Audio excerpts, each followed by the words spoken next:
Кечеги күнү ошол юридикалык билими бар Эрбаев, юридикалык билимим бар деп мактанган Айдаровалар эшектир. Ойлонуп да коюшкан жок ошо. Мыйзам жөнүндө ойлонуп да коюшкан жок.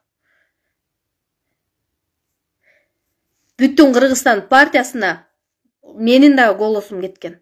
Менин голосумдун эсебинен дагы бул экөө депутат болгону эшек болчу. Эрбаев менен Айдаров. Мыйзамды ушулар мыйзамды сыйлап ушул бүтүн Кыргызстан партиясына кошулуптур деп мен уважать эткен элем убагыныч.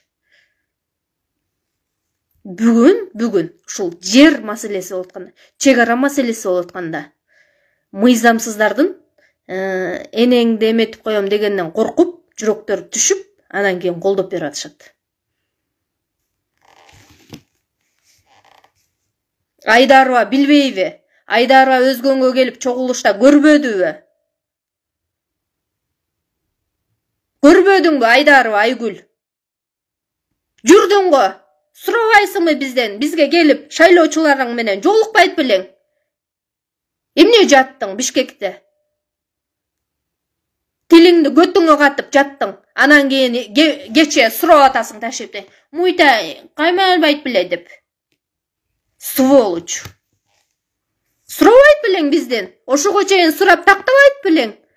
Биз сайрап аттык, какшап аттык, айтып аттык, деп аттык. Сен ошону дүлөй болуп, кер болуп укпай аттыбы кулагың?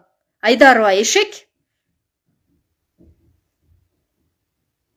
Бир бәләң бар да, ошон үчүн бир бәләң бар, аркаңда бир калбырың бар. Ошон үчүн унчук албадың.